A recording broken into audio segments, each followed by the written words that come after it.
All right, guys. Corey and Joe with you here for our weekly Sunday chat. We're about as organized as we get so far on these I things. took notes, kind of like talking points. And figured out hopefully the wind tunnel sound from the last one. I think one of my mic died. We did a mic check, so it's here now. Sounded better. Otherwise, it could be the heater above us. Should I lean in? No, That's just awkward. That is make for an awkward angle. So hopefully we've got that solved. But we'll see. If it's not, we'll revamp and look next week. We've got a couple of topics we want to talk about. First up, we meant to talk about this last week, and that is the open equipment list. We forgot. Ran out of time. I posted it on the community board back when it came out. Of note, the things that were on there: rower, box, dumbbells, rings, pull-up bar, barbell, plates, wall ball, wall space. Those were the main things that we think you're going to see in the open. They also included heavy dumbbells, 70s, rings, GHD, rope. And that probably will not be. Yeah. So the thing to know about that is the exhaustive equipment list for the online qualifier portion of the CrossFit Games season. So that's open, that's quarters, that's Age group online. Yep. Not just the open. Yep. So absolutely. Does that mean they won't be in there? There's no absolute guarantee on anything except for the heavy dumbbells. CrossFit made sure to come out with another post where they talked about hey, affiliates, gym members, don't freak out about the heavy dumbbells. They will absolutely not be in the open. Okay, it's not going to be there. Gyms don't need to rush out and buy 5 sets of 70s. Right, you're going to be fine. If you have athletes make the quarterfinals and you don't have 70s, well, just come work out with us. They've got a 15-foot climbing rope on there. Obviously, we don't have 15-foot ceilings. Got one over there. Our friends over at Gymnastics do. Depending on what the workout would be, we could move over there for quarters, or I know we had some people go up to Believe, and one of the W towns in Missouri. I don't know. I can never remember if it's Warrenton or Warrensburg. Warrensburg. Because they've got a 15-foot rope and the other necessary gym equipment set up. Heck, I even saw some people set up cranes last year. They rented a crane. Rent a crane out to climb the rope. I think that would be kind of cool as long as it was a nice day. Yeah, which honestly, I get CrossFit won't put a bike in, but they're going to put a 15-foot rope in. You can go and buy a bike. I still think I can't buy a new building that has 20-foot ceilings, so I think that's a little presumptuous as CrossFit. I get it's quarterfinals, but I'm a little bitter about it. I would say I'm still pretty bitter that there hasn't been a bike in the open. Yeah, at this point, it's just ridiculous that a bike hasn't been in the open. Enough data on the bikes and the calories that we should have a conversion and I don't know. That's my bet. That's all I want. It should have taken place already, but it hasn't. It isn't this year, so we can move on. The other thing they listed was GHD. Again, GHDs are $1,000. They're an amazing, super necessary part of the sport. If your gym doesn't have one, I don't know what's happening. Come work out with us. And don't be afraid of using the GHD. Make sure you have smart coaches building up your capacity there. CrossFit gives a very nice layout in level 1, how you need to approach that. I say if you don't have a coach that's familiar with the GHD, go online. There's a lot of research and there's a lot of good information about it now. It's been out long enough that a little bit of research you can find out how to safely implement that into your. I thought one cool thing that the L1 was talking about was think about a volleyball player or a pitcher, and then think about those positions that they hit, and the position you hit on the GHD, and tell me that it's not important for sport. Oh yeah. Well, and then you flip it, you're doing hip extensions or hamstring pulls. Yeah. That's pretty much every sport out there. Mm-hmm. I put my notes, so I actually took notes. Very prepared. One of the things I put in there is open's probably going to be the same. So as far as the equipment list, I feel like that'll probably be the same that we've seen in all the opens. Yeah. Now that being said, I think this year I'm sure there'll be something. There's a new programmer, so you never know. But I would say you're not going to have ring muscle ups. And if you do, it's going to be later. Yeah. And rings could also just mean ring rows. I think with the 3 workouts instead of the 5, like I don't see the higher skill like ring muscle not unless ups. it's a tiered workout. Yeah. And like that, again, this is just me guessing. I don't want anyone to be upset if there are ring muscle ups. I just, with the 3 workouts instead of the 5, I just see them saving stuff like that for quarters. So. One thing I do find interesting that you brought up is obviously this is Adrian's first year programming the Open, taking over for Dave. Dave is back in CrossFit. Will Adrian want to still work in the same vein to where it's not get friction for changing it? Yeah. Or will he want to come out and be like, no, this is me now, and drastically change it so it's very noticeable? From my standpoint, if I was taking over, would you want to honor the past? You know, everybody loved it, or would you want to just flat out carve a new future? I don't know. I do believe we're going to stay with the pyramid, the CrossFit pyramid, and that, you know, obviously we can't do nutrition tests in the Open, and that's the base. Oh, could you imagine though? Yeah. Oh gosh. But then you're going to start with conditioning and gymnastics, and I think that's what you're going to see. And you know, basic lifts. And I will say, like, and everyone's probably noticed, like, he is very about some gymnastics. Yeah. And I think you and I have had the discussion of, like, CrossFit, like, the way it's evolved, like, there are CrossFit athletes that can go to the Olympics for weightlifting. Yep. There are CrossFit athletes who are running long distances in, like, respectable times, you know, marathon times or whatever it is. But as far as our gymnastics, like, the gymnastics hasn't really progressed a ton. So, like, you take, like, weightlifting or powerlifting or, like, any cardio type stuff, and, you know, we're at least not terrible. But then gymnastics, like a ring muscle up in gymnastics isn't even considered a skill. Yeah. I don't even address it. Right. So it has been neat to see him kind of implement more, I guess, advanced gymnastics. Yeah. I don't know if you've ever watched like those grid videos of them doing like the back up rises and stuff. I wonder if that's going to be like. And I mean, as a lighter athlete, I would love to see that. I love gymnastics. I think they're fun. I really wish my parents would have had me in gymnastics. And you know, touching back on this point, a lot of ex-gymnasts are really, really good at CrossFit, but their skills also aren't really challenged. Like, I mean, they launched just Gymnasty Annie, which is 50, 40, 30, 20, 10, Emmett said it's double unders with 5, 4, 3, 2, 1, press to handstand. And yeah, that's new to us in implementation and programming.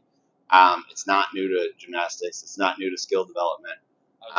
But most people, we have 3 people, 4 that could do a press to handstand. Kenzie, Lex, Alex, maybe you. I'd have to warm it up real hard. And I think that's the list. And that like 4, and it's funny because like we'll say maybe I by miracle can still press in the handstand. For Kinsey, Lexi, and Alex, like that's gonna be. And guess what they all have in common? They're all ex-gymnasts, and like for them, that's a chance to get their heart rate down. For me, like that would wreck me. Trying to do 5 of those would probably take me 10 Well, it's like you on double unders, like you rest there, whereas a lot of people are like, oh, well, this is my heart rate spiker. Oh, yeah. So it's very interesting. It is. And I like to see it, even though, like, that just adds to the list of things I am really not great at. This is way jumping ahead, but I have to touch on it, which double unders, right? You talk about individual programming or programming for your gym. You can't double unders hit all of us differently. So you may say, oh, my gym needs double unders. But, like, you got people that double unders are nothing for them. That's how they calm down. You got people that double unders are their heart rate spike or their skill development, or they're nowhere close to it and they completely miss the stimulus. Like, you can't get on a small enough level to individually program unless you're programming for one person. But if you're trying to program for any group of people, you can't. One workout just simply can't address it with a specificity that you think you're getting. That doesn't mean people aren't hitting their goals. Right. That doesn't mean people aren't getting better. But every movement is going to hit everybody else differently because we're all different athletes. Deadlifts, right? I laugh at them. Doesn't bother me. Bar muscle ups, I love them. Doesn't bother me. I'd rather rings. Yeah. And so we could do this all day. And we're good athletes, and we don't need special programming. We are going to look at attacking the workout differently based on our strengths and weaknesses, and that's our jobs as coaches, is to tell our athletes, like, this is the workout, this is the assigned task, this is what you're good at, this is where you need to hit, this is where you need to scale up or down. Let's have a great workout. Yeah, you might need it. If your goal is one thing, you might need to dial back the thing you're good at, so you can spend a little more time on that. And not to toot our horn, but that's why we're who we are. We are very good at that. Lots of practice. So, quick and dirty on that. Next thing we're talking about is SMART goals. Oh, wait, I forgot to talk about one thing. Okay. So for our athletes at our gym, we have been like rocking some aerobic capacity or some engine building or some capacity work on the machines. I don't want to tell any of them to stop, but since I have noticed that the only machine on the open list is the rower, it might be time to kind of switch that attention to the rower. Absolutely. And when I put stuff in, I'm going to start writing it on the rower, just because like we're less than a month out. Yeah. So like it all has benefit. Doing it on the bike. Engine is engine, but there's still specific applications. Right. So now's the time to start like really focus. If we know that that's the only machine in the open, we might as well get really good on that machine and comfortable on that machine. Absolutely. Now's the time to like mess up. I told someone the other day, they're used to rowing with their damper at like an 8. And I was like, dude, today's a good day to try 4. And if it's really hard and it's terrible, like there's no consequence. So now's the time to like dial that in and find out. Like, and if you've been ignoring our cues on the rower for 4 years, maybe try it. That's silly. Yeah. I would say, the programming I follow for my competition needs. We started a new cycle last week. All rowing, and it's rowing. Every day I come in, he is on that row. It literally says like, hey, if you don't want to row today, that's cool. Use this machine or that machine. We get it. We understand. As you're building up volume, but our default's going to be rowing on our aerobic capacity until the open's over, because we don't know everything, but what we do know, we can hammer and work on, and we do know a rower is listed. And we do know there's something with the wall, whether it's handstand push-ups or wall walks or pirouette or whatever. Get on that wall, right? There's a box and there's a single dumbbell. Screams dumbbell step-ups to me. We've got them programmed today. By the time you read this, it's going to be you did them today. And it's a workout that I did earlier this week, a little bit changed. It was a great workout. But work on the knowns that you can. It's going to benefit you. Yep. SMART goals. So this January challenge through Mayhem, which we're a Mayhem affiliate. Yeah, I overviewed it real quick, but it's been we're giving points for XYZ things, hitting stimulus, yada yada yada. And one of the things is setting a SMART goal, discussing it with your coach. We've had a couple people reach out about how to do it, and quite frankly, they wanted us to do everything for them. Right. So we passed. And we may have seemed not very open or approachable, right, but I can't do it for you. And even if I could, I wouldn't. You need to print out a SMART goal worksheet, and you need to go through it. So I had one athlete. Yeah. So I don't know if they're cool. So I'll just say I had an athlete that wanted to set up a goal setting session, and I told him, I said, yeah, write down some goals though. Like, I want you to sit down and take a little bit of time to think about it and write down your goals. That way we have stuff to talk about and we can see if they line up. And really that they're appropriate. They're appropriate goals for what you want to do. And I expected to get like some chicken scratch on like a sticky note, and they printed out, like they got the SMART goal worksheet, which it looks like if you Google SMART goals worksheet, this is then the you top can get result. this. And so it is a dude. He took the time to like type this out and write all this up. So we actually worked out together, and then we didn't have time to set it up. And I said, well, can you send me your goals? He said, dude, just take the sheet. So I took the sheet, I read through them, and like, man, that made things so much easier than having to sit there for 30, 40 minutes and try to get your goals out of you. I just freaked out that I didn't hit record. I would have lost it. No, I didn't. So, and really, like Joe said it, we can't do this for you. So, like, if you want to set up a goal session, like, we can't tell you what your goals are. You need to have those before we meet. And our goal in your goal setting session is to tell you how to get to your goals. And refine it. Yeah. Be realistic with you. If you've never done a pull up and your goal is a muscle up and you say 3 weeks, well, it doesn't really meet the smart goal of, you've got a time on it, but it's not realistic. Right. And that was like, when this athlete filled this out, man, like it was spot on. I even told him, I was like, dude, let me know what I can do to help you, because you are honestly on the right path to doing all this, and I haven't had to tell him to do anything. And I think, and I'll take it on the nose and just say, okay, maybe there's some confusion in what I meant by a goal setting session.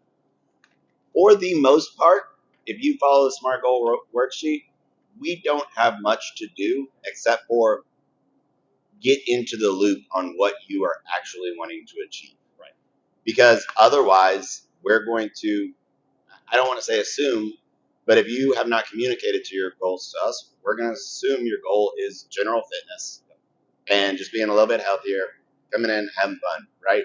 We can't know what we don't know, and we just can't. Right. Worst case scenario, we're going to project some goals on you. And I think I've done that. Like, I just assume, if no one tells me, that everyone wants to be competitive. Yeah. And like that's me. That's all. Well, and that's like from day one, or like when we see potential in you, we assume you want to compete. Yeah. And you may not. I mean, we've got a super top athlete in here, and they've made it known that they just don't really want to go to the next level. They're very happy with where they're at, and that's it for them. That's okay. And that's fine. I may sit there and be like, that makes absolutely no sense to me, and I would die to be in your position. But it does save frustration on both parts, because now when we cue or give suggestions, like, we know that doesn't align with where they're at or what they want to do, so we just don't. And the thing is, it can always change. Yeah, but you gotta let us know. Yeah, like we can't. And like, so the individual I met with, the athlete I met with, one of their goals is to get proficient in gymnastics movements. So we'll say like 2 months from now, there's a workout with muscle ups, and this person doesn't have muscle ups. If I didn't know that they wanted to get better at that, I might tell them they needed to scale it to pull ups or chest to bar. But now I'm thinking, okay, they want muscle ups. They have shown that they have the strength and the body awareness, and they put in the work to practice them. So like in this workout, we might miss the stimulus, but you need to practice muscle ups because that's how we get them. Yeah. So this helps us scale for you, so you can practice those goals that you want to get to. Absolutely. Like, we're not, and I think that's, again, touching on programming, like, we're not going to adjust the program the same way for every single person. If I know your goal is to lose 50 pounds and we've got muscle ups, I don't really care about you working ring position drills and working on technique. It's going to slow your heart rate. I want you to move. I want you to move, and I want you to keep your heart rate up, right? And so I've got a completely different approach for you. You're still in class. You're still following our, generic or whatever programming, but now we've specified it to you and your goals. You communicated that to us, and we can adjust it. The other thing that I've got on here, and I think if you go through the SMART goal worksheet, this will kind of resolve itself. And I was watching the Underdogs podcast, Dog Pound, the latest episode 5. And they were talking about goal setting, and basically it was just like, a lot of times people sit down and, they may only be a quarterfinals athlete. They'll say, my goal's the games. I'm your coach. That's my goal. That's now my goal for you. And I'm going to program, I'm going to push you as though you're trying to make it to the games. Most people will find out that they don't really want their goal as much as they think. And so by going through this process and getting it right or getting it wrong on your goals, you're going to find out what your goal really is. Because you may say what your goal is, and you have this goal because you think it should be your goal. It's not intrinsic to you. It's not fulfilling your Maslow's hierarchy of needs. You're fulfilling it because you want to impress somebody else, and it's not core to you, and you can't do the work, or you won't do the work. And I think that's another thing that the SMART goal and going through this process does, even if you never share it with anybody.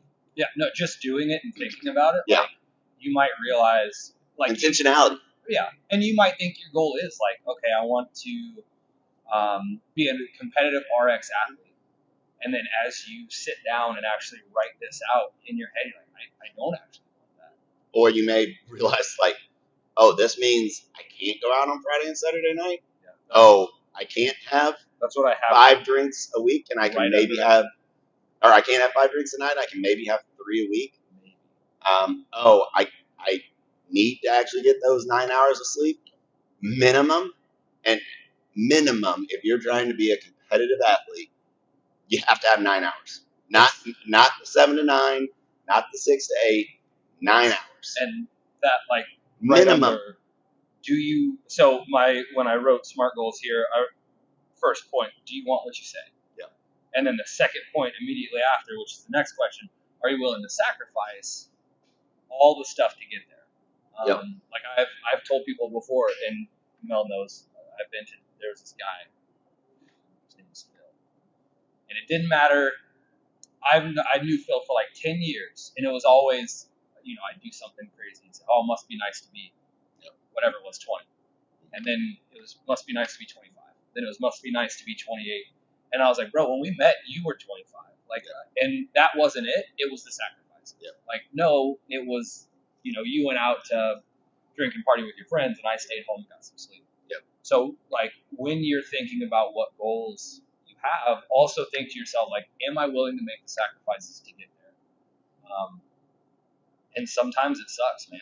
And you're more willing to make those sacrifices if the goal is actually intrinsic to you and not fulfilling somebody else's needs that you feel are put upon you. So, is it what you want? Yeah. Is it truly what you want? And then, are you actually willing to make the sacrifice? Because I just laugh, like, it's really hard to get you all to sleep as much as you need. Sleep. My favorite thing in the world. I don't think anyone, like, if someone was like, you need to sleep for 10 hours a day, Yeah. oh darn. You think you can Shucks. take a couple naps and go to bed And early? I get it. It's not always, you got life, you got career, you got kids, blah, blah, blah. I get all of that. But that's where you have to then decide, okay, What's the sacrifice? well, I've got to bookmark 10 hours. So now I'm starting with 14 hours of my day. Right. How do I squeeze in the rest of all these other things? And that's, maybe ranking your goals or rank choice or all that other stuff. But you got to do the work, and you got to make sacrifices. We all have the same 24 hours. And I hate to be this guy, but like, my goal is to open a gym and to run a great gym and to save my health and fitness. And at the time, I was a successful accountant. I made a lot of money. I had a nice house. I had a nice car. Why was successful in quotes? Because I don't know. Can you be a successful accountant? I mean, financially. Yeah. And like, all that's gone. The house is gone. The car is gone. The nice clothes are gone. Honestly, the padding in the bank account's gone. But I gave it up to meet my goal, and outside of like talking about it to explain to people this, I don't really think about it. Like, I went out to a nice party last night, and super nice house. Honestly, it was a house I loved when I saw it getting built, and it was just serendipity that I got to go into that house. But I was just like, yeah, this is nice, but there wasn't like, oh, I missed this.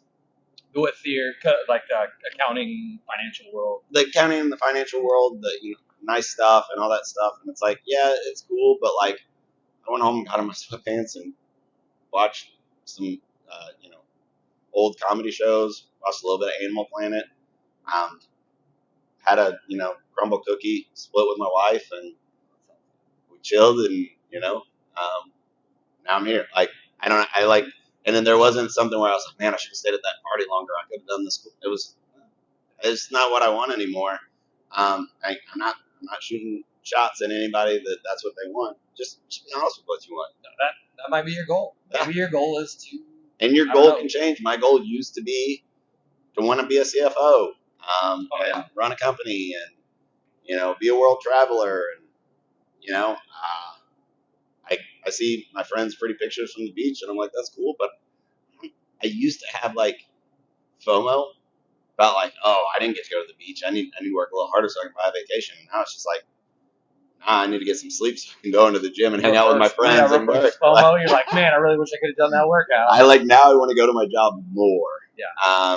And I don't I have the ability to go on vacation. I have a team I trust. I know things will get taken care of, but I'm like, I don't want to go on vacation because I don't want to miss this week's training. I don't want to miss these conversations with my friends. I don't want to miss pushing, Bryce to his next goal or his next level, or like offering him $1 to maybe die in a workout. Yeah, that's the type of stuff that gets me up, gets me rearing to go out of bed. And previous to having a job, it was like I didn't have that passion, and I just thought passion was something fake that people talked about to convince themselves that they really wanted to do it. And then finding that passion was like, whoa. Oh, I do actually. I am an actual passionate person. I do love this, and which is why when people say things or anything like that, I get hurt because I'm so passionate about what I do and who I do it for.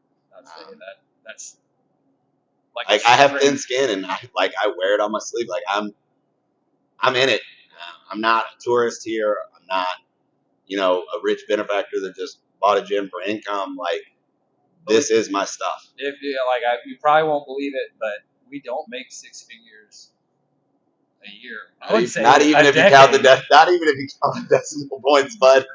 Not even 6 figures a decade, which is probably gonna blow people's minds. We do this because we love doing this, and again, and we align our lives to fit what we love. One of the things I always tell my kids is know what you're going to do and live your life according to that beforehand. And I think what stopped me from doing what I now do for so long is because I lived a life that I was striving for, but I lived it early, right? I had a Mercedes before I should have. I had this huge house before I should have. I had all these nice clothes before I should have. And I kept trying to get the next job so I could pay all that off, so I could reset my life. And if success is on the other side of some benchmark, you never get there. You keep pushing. And had I not got fired, I don't know if I ever would have done this. But I used it as a cop out. But I was fired. Now I'm going to chase my dream. I've already lost everything. Right. Now I'm going to go for it. And then I was like, shoot. And it's like I could have gotten another job as an accountant. Yeah. I could still be doing it. But it was enough for me to take the leap and to change. And, just personally, my finances would be a lot better if I hadn't made those mistakes, if I hadn't front-loaded my success before actually reaching there. And I think, that could even go into training, right? And this is another thing that underdogs talk about is don't go to level 10 before you address level 1. Well, and that's anything. And it's building a base, building a foundation. And we can just talk about muscle ups. You can't do pull-ups, you can't do dips, you can't do static holds in either position. Don't jump to level 10. Don't jump to the muscle up.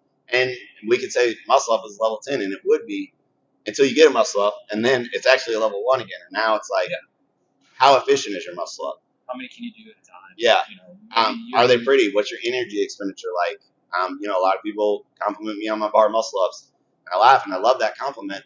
And then I watch somebody and I don't know his real name, but on Instagram it's Solshawn, and I'm just like, no, that's a beautiful muscle up. And so people think I'm now on a level 10 bar muscle up, but then I look at people and I'm like, I'm at a level 1 and they're at a level 10. I'll say they do look nice. Yeah. They do look nice. Just wildly inefficient. Which is mind blowing because you can still do a lot of them in the most inefficient way possible. Who? Sean? You. Oh. You can do a lot of them. Yeah, and when he says mine are inefficient, he says I don't use my hips at all. That's because he doesn't. I don't say it. You just don't. I mean, maybe like this much. You're getting better. I think I saw a video. I just disagree because I don't think I'm strong enough to be able to do a muscle up without using my hip. I think you're wrong. But I don't know. So as we expected, we are out of time. We were going to talk about two. Yeah, but not two of our 4. We were going to talk about post us on Instagram. I don't even want to touch base on it. We'll come back to it. And we're going to talk about intensity versus volume, but not in the way you think. So tune in next week. Yeah. Where we will hit these topics. Again, if you have anything you'd like us to talk about, I would say just tell us, but I'm going to forget. Literally, Corey's wife came up and told us something we should talk about. I still technically remember. It was diets. Yeah, it was the different diets that. Maybe that's next week we can do diet and we can write it. Volume. Yeah, we can write it on the list and then never talk about it. Yeah. And I get to it. But yeah, write it down. Send us a DM or something like that. We'll put together a list of things we want to talk about and try to get through it. But if you tell us in passing, probably not going to stick. And I would say that really about anything you tell us. I'll have conversations before classes, and people are like, "Oh, can you show me some shoulder stretches?" And I'll be like, "Hey, I got this great article I want to send you." Then I coach class, and 19 other priorities came up, and it's like, just DM me with what we talked about. As good as we are at fitness, we're the opposite good about remembering stuff. And I just say there's so many things that are coming in, and again, if you tell us right before class, it's just like I've even tried to start telling people like, "Hey, I'll show you this. Remind me after class, though." there's extra stuff, and we don't mind doing extra stuff for you, and going above and beyond, and sending you resources, and not charging.